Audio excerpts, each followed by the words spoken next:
I'll have friends who I text, and then like 2 weeks later they'll respond and be like, "Oh, sorry, I didn't see this." I'll be like, "Oh, well, now I know how teachers feel."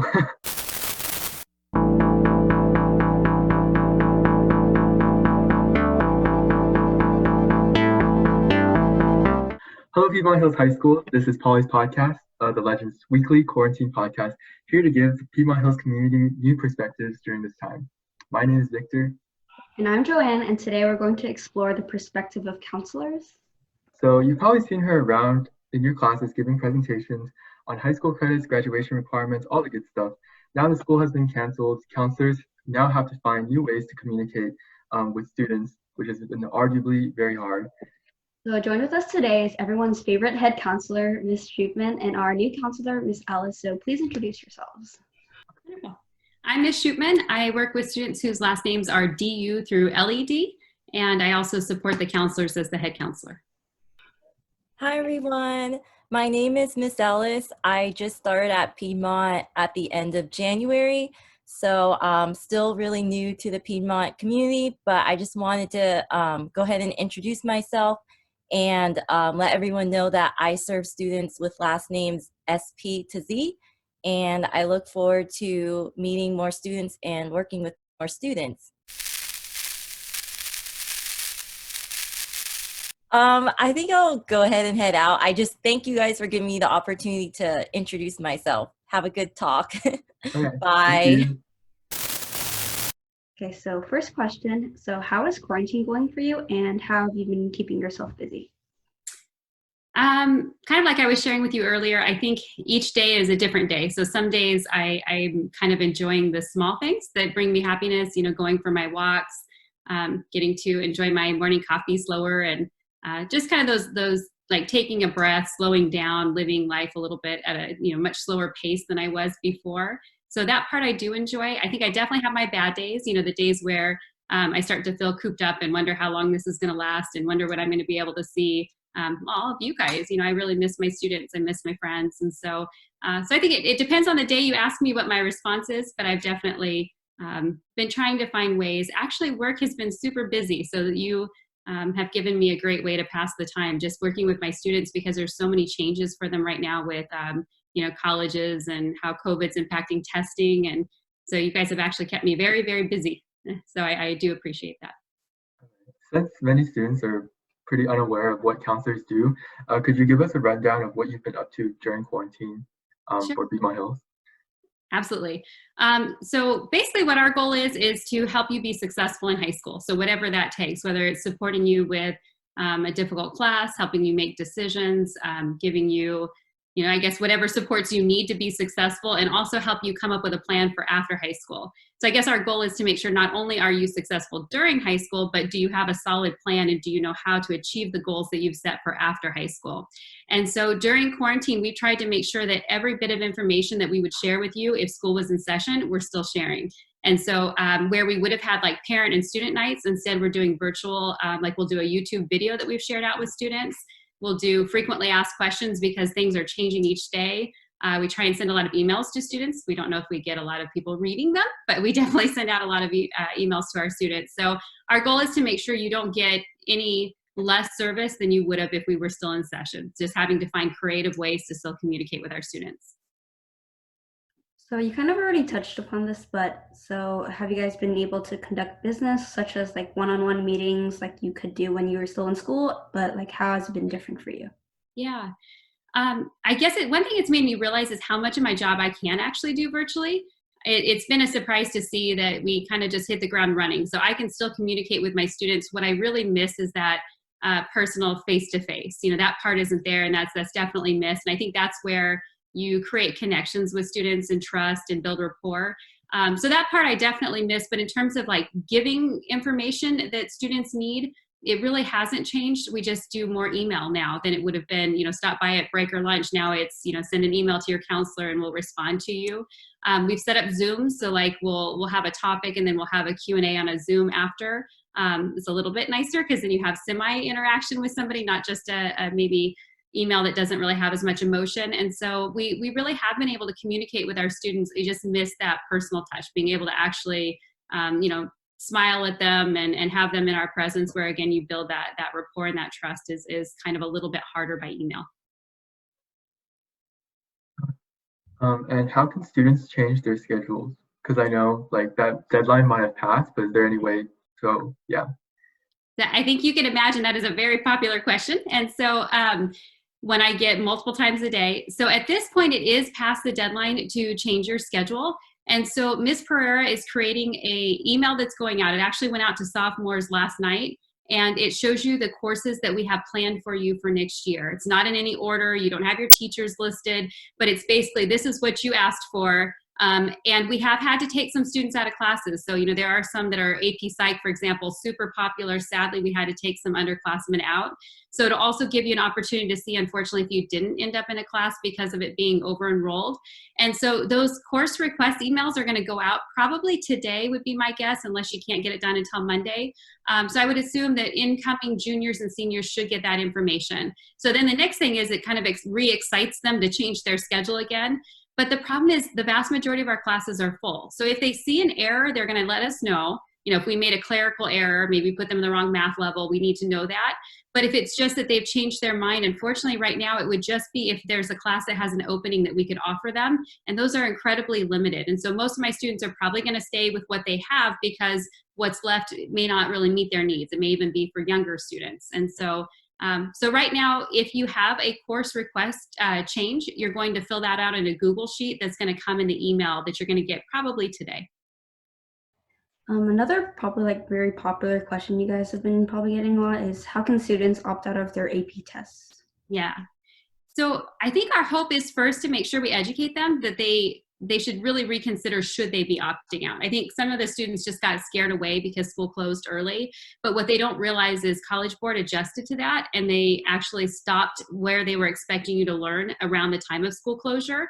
So I don't want students to make the wrong, uninformed decision. I want to make sure they know that, there's a syllabus online they can look through to see what they're testing through, that the instruction that they expect you to learn stopped around the time that school closed. So I'm hoping that a lot of students aren't going to choose to opt out. The way that colleges look at it is they would rather see a lower score than to see that you just didn't take it, because you've invested a lot of time, effort, and energy into a college level class. And so typically they don't want to discourage you from taking those tests, which is why they don't penalize you for lower scores.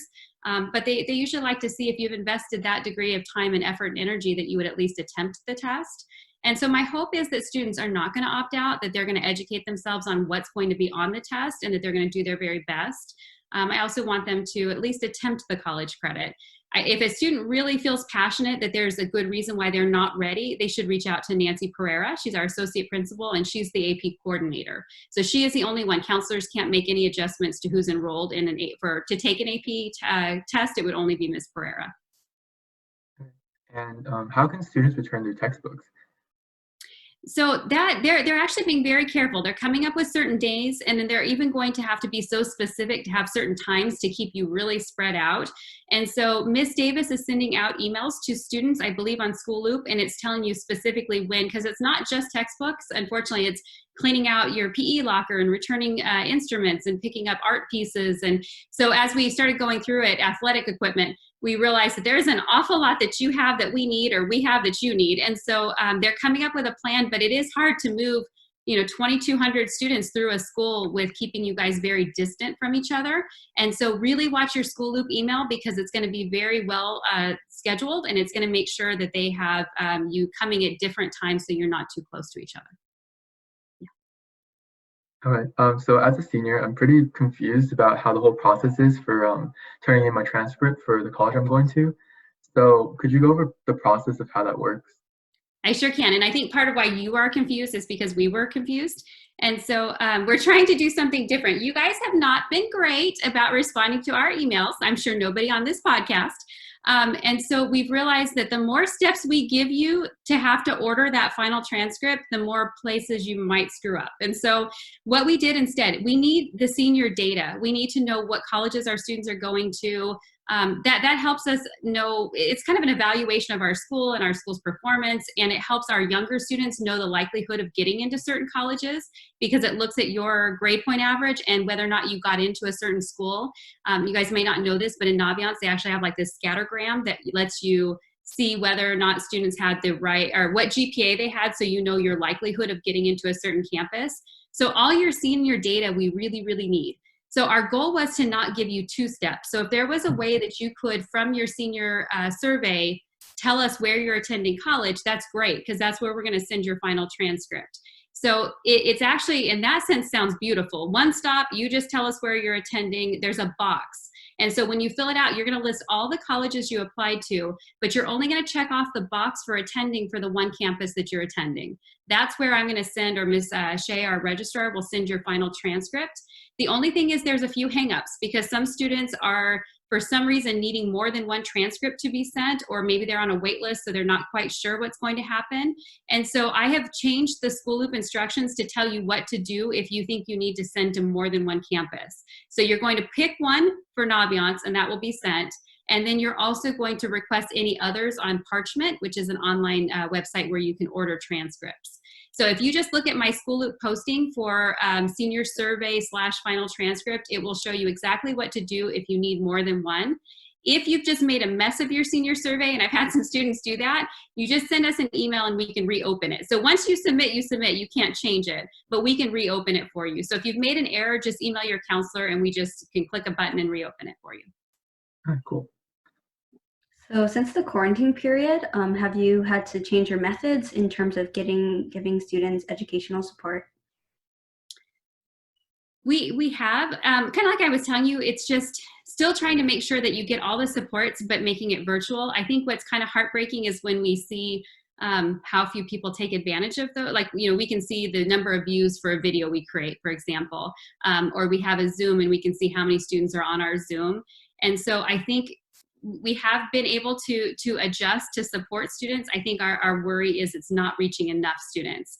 And I know Victor and I were talking about this, and I was wondering how your podcasts are doing, because we'll send out an email maybe to 300 students, and I might have 6 show up on a Zoom. And so we have the information, we're willing to share the information. I think it's just like, how do we get students on to that information, whether it be a video or a Zoom, to make sure they're getting the information they need. And that's been our challenge. So you guys have creative ideas, please share, because so far we're trying everything, Yeah. I think it's just tough right now to communicate with anyone. Like, I'll have friends who I text, and then like 2 weeks later they'll respond and be like, "Oh, sorry, I didn't see this." I'll be like, "Oh, well, now I know how teachers feel." Yeah, exactly. Yeah. So, so like I said, any creative ideas, we want to hear them. Okay, and now we'll go on a small break.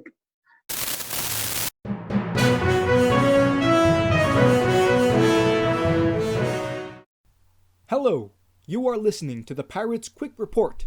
I'm your host, Jose Flores Fernando, and I will be catching you up on things that have happened over the past week. There are 1.37 million confirmed cases of COVID-19 and over 80,000 deaths in the U.S. Global cases have reached 4.1 million, with 283,000 deaths. Multiple states have reopened with Phase 1 of the plan. New York Governor Andrew Cuomo announced that as of May 9th, the number of cases and deaths have dropped to the lowest they've been in New York since the end of March. Wuhan has reported that 5 new cases of COVID-19 have occurred since the city lifted its lockdown a month ago. However, these do not include possible asymptomatic cases. Finally, concerts will begin to take place from home. Today, the Rise Up New York virtual telethon will be raising funds for New Yorkers affected by COVID-19. And on May 15th, Facebook and Instagram will host a celebration to the class of 2020, with performances by Miley Cyrus, Lil Nas X, Aquafina, and a commencement speech by Oprah Winfrey. And that's all for this week. Now for the rest of Polly's podcast. And we're back. So as counselors, you are the people who help us achieve our academic goals. And I wanted to use the second portion of the interview to ask some questions I've heard a lot from underclassmen, or just questions I heard as a non-senior. So since standardized testing such as the SAT and the ACT are no longer mandatory, so would you guys still recommend that underclassmen take these types of tests? So that's actually a great question. And so I think we have to separate out the current juniors and younger students. And so for our 9th and 10th, there may not be any changes to what's expected from the colleges. So, you know, if there's a vaccine and we're quickly all back in school and the SAT is available for students to take, that expectation will likely come back from the UCs and CSUs. So I would just want to be really clear for 9th and 10th grade, you know, wait and see, because we'll keep you posted, but there's a chance you're still going to be held accountable for those tests if you want to go to a 4-year college. For our current juniors, that's where it's a little gray. And so for our current juniors, the CSUs are saying we aren't using them, period. We're not going to look at them at all, and for the admissions decision. So if you were only applying to CSUs, you might say, why am I going to invest my time and money doing that? You know, even if they do reopen them soon, why would I do that? Because I know they're not going to look at it. The only thing is if you had an incredibly low score, you might want to make sure that you are going to not have an issue placing into college level classes. So there's a lot of things they can look at when they place you in classes. They can look at SAT, AP, performance in a senior year class. So that might be the only thing, is if you felt very disappointed with your scores when you took it in March, then that might be a student who wants to see for CSU, should I retake because of placement? But otherwise for CSU, probably no. I don't know that I would necessarily devote my time and energy there. If you're applying to a UC, it's a slightly different answer. So, and this is what bugs me. So for UC, they're saying that we are not requiring it. But if you choose to submit it, we could take it into consideration. And that's where I don't like that. I reached out to say, so basically, are you treating it like the APs? And they said yes. So you guys might already know that for AP scores, that they can't hurt you, but they can help you. So I kind of almost think of it as extra credit in a sense. So if you have AP scores that are not desirable and you report them, again, they're not going to take away points.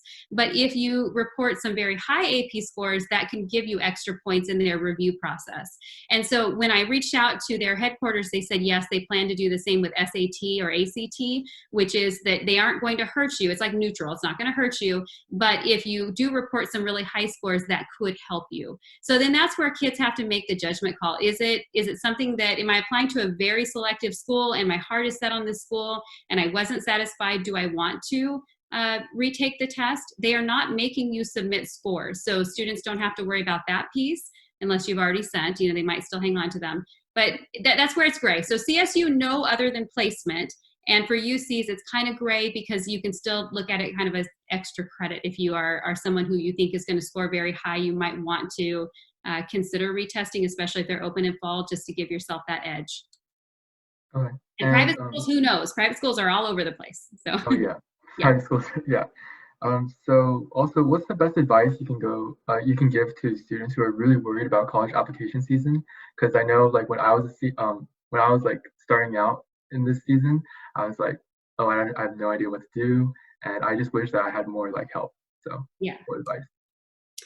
So I think take a breath would be first, and realize that if you know, like with anything else, it can feel incredibly daunting, but if you like make a to-do list and just start doing little bits at a time, you feel like you have some control over it. And so what we have done, and I don't know if our juniors have seen it, I hope they have, is we created a whole junior presentation that has been posted on School Loop now for a few days. And in that presentation, we go through all of the requirements for all the different college systems with the COVID-19 changes. And we tell you what to do to use your summer wisely, like starting on those activity lists, starting on your college essays.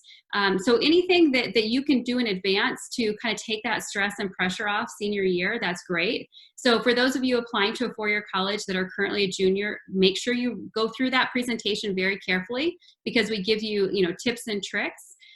Also, whether it's virtual or in person, and my heart is set on in person, I hope so, we are going to have workshops for you. So there were UC, CSU, and private schools, so Common App workshops last year for our seniors, or I guess it's this year, last year, this school year. So we had all that support available. I think what's hard is, again, we can have it available, but do the students attend? And sometimes they do and sometimes they don't. So I think it's just making sure you're at every single session that applies to you, that you read through that presentation that we have and you use your summer wisely. And then I think just, kind of cut yourself some slack. You guys have worked incredibly hard. I know it's scary and stressful, but all you can do is put your best foot forward, and there's a great college for you. And sometimes it's different than you initially thought, but there's going to be a college for everyone. And sometimes it ends up being a blessing in disguise when you end up going somewhere other than you originally intended, and you realize that that was the place you're meant to be. So like I said, take a breath, little bits at a time, and accept all the help we're giving. And then I think you'll be fine. So continuing from that, what can underclassmen do during the summer to look better for their college applications? Because like I'm wondering if it would be more difficult for them in terms of like extracurriculars, as if they can attend like community service events or like internships and camps and such. Yeah. I think one thing to know is that everyone's in the same boat. And so it's not like something has specifically happened to you where you're not going to be able to do anything that's going to look, quote unquote, good on your college application. And so they understand that students are going to be so limited in their athletics, in their performances, in the internship opportunities. And so understanding that there are things that you just can't control, and colleges do understand that. But I think on the flip side, there's room to be creative. And so I know for me, I had this like volunteer website or something that I was on a while back, and they're starting to send out things about how we can do virtual volunteer work. And so I think sometimes it's also just being creative and just maybe use your summer wisely, a way that is meaningful and you're passionate about, and make sure you can communicate that on your college application. And like I said, you might have to be a little more creative this summer than summers past. And again, cut yourself some slack in knowing that everybody's in the same position of, limited opportunities because of COVID-19, and that colleges do realize that. So this is a really common question, and juniors, like when I was a junior, I always wanted to know the answer. So what are colleges looking for in students' essays? I think sometimes it's almost easier to say what they're not looking for, like what do they not want to see? And so, but I'll try and answer both at the same time. I think that sometimes I have some students who are super good writers, and it's a beautiful story, and I'm so caught up in their story, but at the end, I don't really know anything about them. And so does it help me make an admissions decision about them? Not really, other than maybe if they were wanting to be an author, maybe then I could. But so I think sometimes students get carried away in the quality of their writing versus what they're actually saying. And they also sometimes go off topic. So that's really tough. They'll start maybe on topic or not at all. But usually they start on topic, but then they take a turn. So really making sure you stay on topic, you focus on, keep stopping. Is this really helping somebody get to know me? Are they going to be excited by me at the end of this? Not grandma, not my club I'm in, but are they really going to feel excited about admitting me? And then I think also when you read through, you can tell when someone's passionate. Sometimes my students will force a hardship, or they will, write about something they think the college wants to hear versus really something they're passionate about. And what I love is reading something about something they're really passionate about. It shines through in their writing when they are excited by something and they share it. And so I think staying on topic of you being passionate, don't getting too like flowery in your writing to the point where you distract them from just getting to know you. So in one of the episodes of our podcast, Mr. Dries mentioned how the science department has talked about preparing for when another crisis happens to hit the ground running. And so we were wondering if the counselors also talked about doing the same, and how will you guys be able to conduct business if something like this were to happen again? Yeah. I think a lot of it would probably be similar to what we're doing now, which is to, rely on virtual presentations, getting you guys on Zoom. I think one thing we would want to do more probably is the Zoom one-on-one meetings. So right now it's a lot of email, but I think especially if I were starting off a new freshman class that doesn't know me at all, I think it's building that connection with them. And I think that a lot of times that's not going to happen through email. So I think it would be making sure that we provide all the same opportunities you would have got in the fall. So everything that we would have done with you or shared with you in the fall, making sure that's still there, but finding a way to have that personal connection to build rapport, especially with our newer students. I think that's what we need to really focus on. And that's where I was telling you guys it's hard because of our low response rate. So I think that's where I have to kind of have you guys, I haven't been a teenager in many, many years. And so won't go into how many years, but I have to rely on you guys to help us know, like, how can we communicate with you? How are you available? What is the best way to reach you? Obviously you guys are up at like 1, 2, 3 in the morning, I've noticed from when you guys send emails, but it's like, how do we catch you? Obviously not a morning presentation probably. And so I think that what we're going to have to do is not only what we are currently doing, but count on our students to help us think in the minds of a teenager of how can we connect with you during this time. Okay, so to our viewers, email Ms. Shoopman some ideas. Exactly. Okay, and yeah, now we'll go on our second break for Performance with Petey.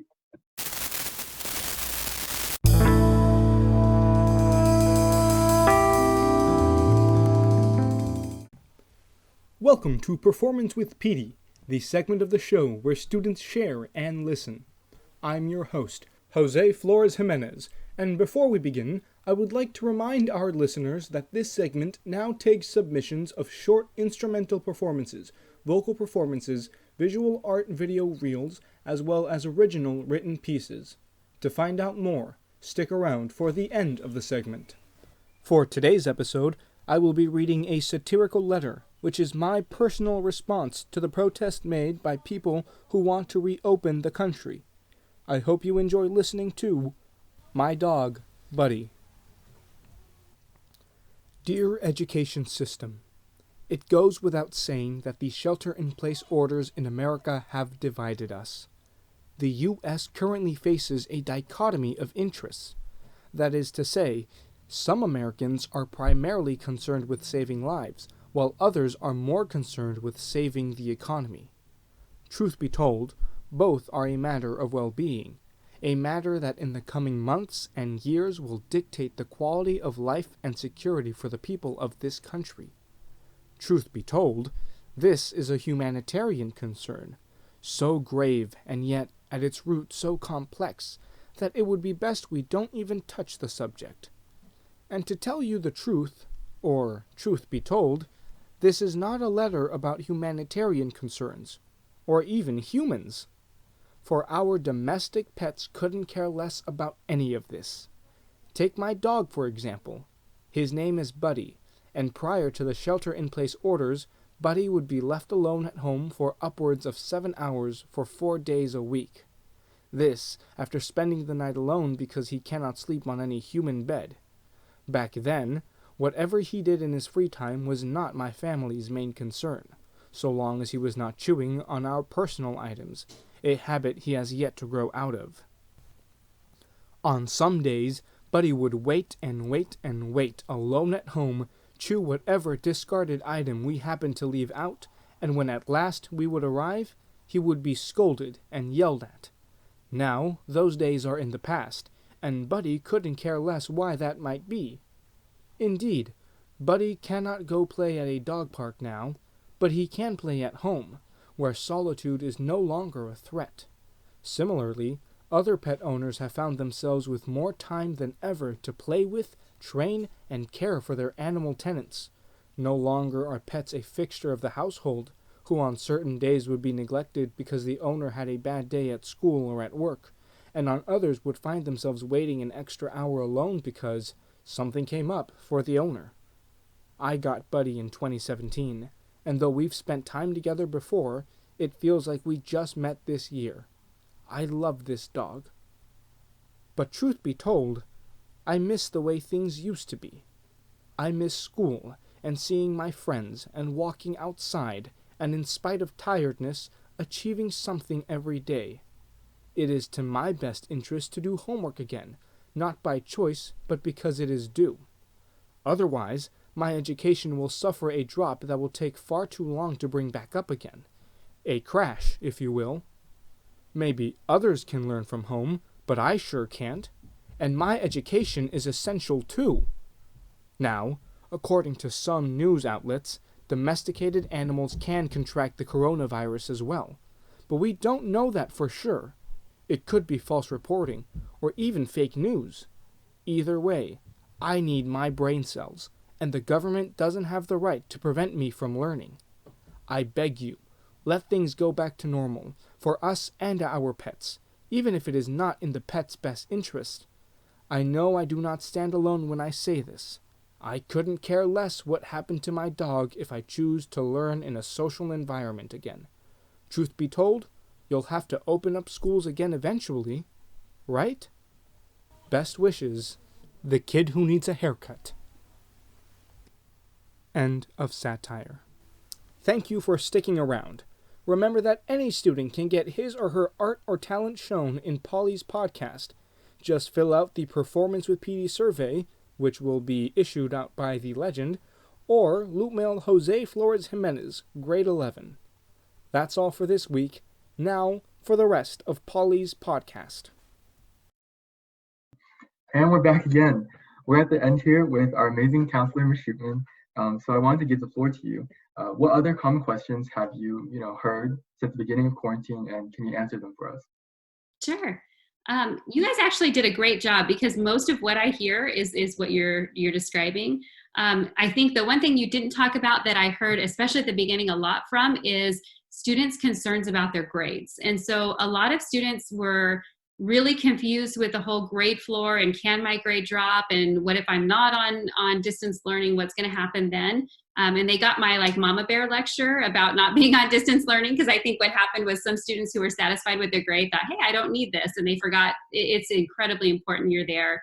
Your teachers are putting together the most important lessons that okay, I only can cover certain things from now till the end. What is most important that my students learn? And they're putting a lot of hard work and effort into these lessons for you. I also think it just gets you into some pretty bad habits, and it kind of breaks your normal routine. I think routine is important for humans. And so I think that for those students who are thinking, hey, I'm happy with my grade, I can kind of bow out now, I think that's looking at it the wrong way, because it's not showing respect for the hard work for the teachers. It's not preparing you well for next year at all. It's breaking some good habits and routines that you're going to need for next year and for college. And so that was a common thing, is what can I get away with? What the emails obviously didn't say that, but that's what they implied. And then just some confusion. I felt bad for some of my students who had maybe dug themselves into a little bit of a hole grade-wise before we left, and there's not a ton of points that they can earn during school closure. And so I do have some students, especially in advanced math classes, that are really disappointed because there's not a lot of point opportunity for them from now until the end to bring up the grade that they needed to have brought up for college. So that was a lot of stressors for my students who are going to have to report a bad grade to college and wanting to know how it's going to impact their admissions decision, which it can. And so I think kind of the grades and how grading works during school closure was probably the most common one for me. We're also getting hit super hard right now with a lot of our students wanting to take a college class. And that's a very complicated process to sign them up for, because it's paperwork that they're supposed to take to a college. And obviously there is no paperwork to take to a college right now, so it's all virtual. So that's been another huge thing lately, is how do I take a college class in the summer? So do you have any last minute comments you would like to say to the student body, or any advice for teachers in the future maybe? I think for me, I was talking to a friend yesterday, and I was saying that I want to slow down and realize, what am I enjoying about this? Obviously, this is not a great situation. This is terrible. There are people that are sick. We're not allowed to be around each other. So there's a lot to be disappointed with right now. I feel so sorry for my seniors. I know this has been heartbreaking, and I hope we can give them the graduation they deserve. So I think, though, trying to remember the good things that are coming out of it. I don't know if my students are, but connecting with family, connecting with friends, being creative, going for a walk. How often do I get to go on a 5-mile walk, on a school day? Never, right? So when I'm done emailing you guys at 7:00 at night, I take off. And so I think just realizing that even though you're going to look back and there's going to be parts of this that you're not going to have missed and you're going to be grateful are over, there's going to be some parts of this that you realize, wow, I really got to slow down. I got to enjoy some of those things that, because I've been so worried about college and all these advanced classes, I just couldn't make a priority, the time with friends, the hobbies. And so I think just slowing down, realizing that there are some good things that have come out of this time, and valuing them and appreciating them, because soon we'll be back, hopefully, to normal, and it will be, some of these things will be missed. Some of the slower pace will be missed. Okay. Then, that concludes our podcast. Thank you for joining us and giving our community a better perspective on this topic. Thank you. Okay. Bye. Thank you, everybody. Be safe.